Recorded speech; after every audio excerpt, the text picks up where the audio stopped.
No one should put this many hours into work. This is not good. And people should not work this hard. They should not do this. It's very painful.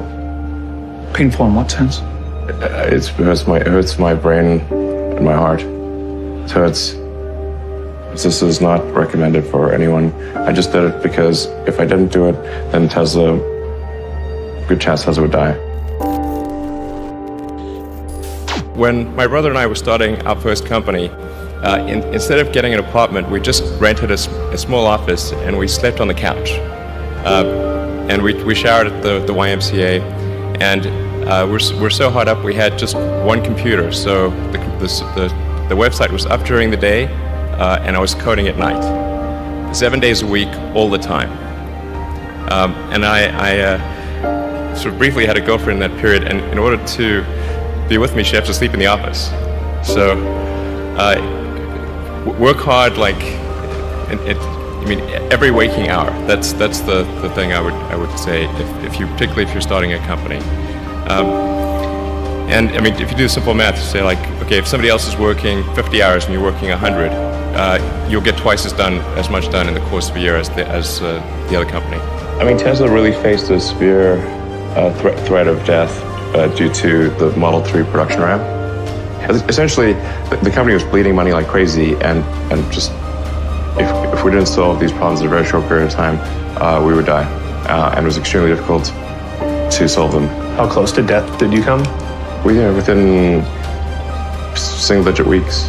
22 hours a day? How many I hours? was working, so 7 days a week, sleeping in the factory. I worked in the paint shop, general assembly, body shop. You ever worry about yourself imploding? It's just too much? Absolutely. If you're creating a company or if you're joining a company, the most important thing is to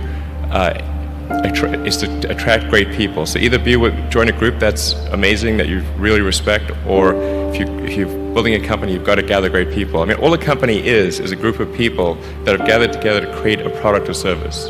And so depending upon how talented and hardworking that group is, and the degree to which they are focused cohesively in a good direction, that will determine the success of the company.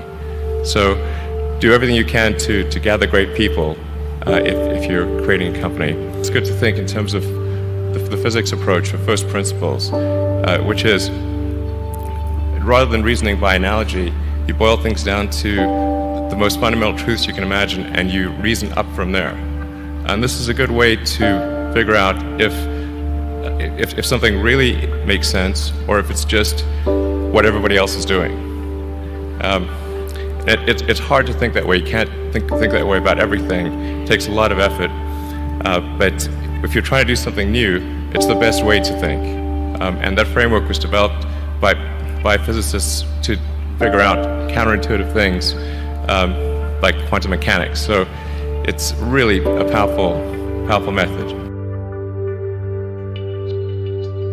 Then it's just you have to apply a lot of hours to actually working. So the way I generally do it is I'll be working at SpaceX on Monday, and then Monday night fly to the Bay Area,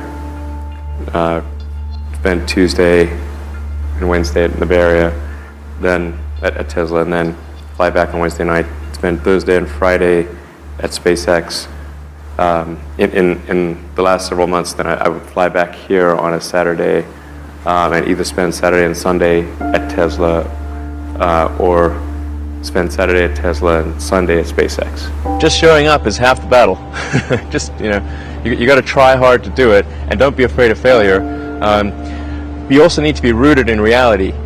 So you shouldn't, it's easy to get high in your own supply. You've got to not be afraid to innovate, but also don't delude yourself into thinking something's working when it's not.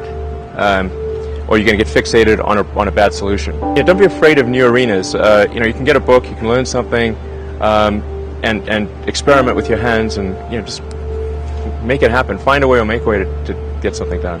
But I think people can choose to be not ordinary. They can choose to not necessarily conform to the conventions that were taught to them by their parents. So yes, I think it's possible for ordinary people to choose to be extraordinary. If somebody is doing something that is useful to the rest of society, I think that's a good thing. Like, it doesn't have to change the world. Like, you know, if you're doing something that has high value to people, if it has a small amount of good for a large number of people, I think that's fine. Like, stuff doesn't need to be changed the world just to be good. Being focused on something that you're confident will have high value to someone else, and just being really rigorous in making that assessment, because people tend to, a natural human tendency is wishful thinking.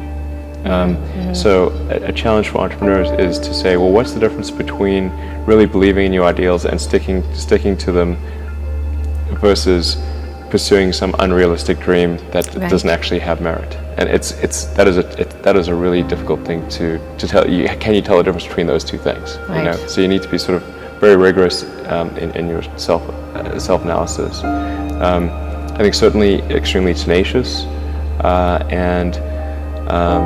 and then just work like hell. I mean, you just have to put in, 80 to 100 hour weeks every week. But all those things improve the odds of success. Okay. I mean, if other people are putting in 40-hour work weeks and you're putting in 100-hour work weeks, then even if you're doing the same thing, you know that in 1 year you will achieve what they achieve. You will achieve in 4 months what it takes them a year to achieve.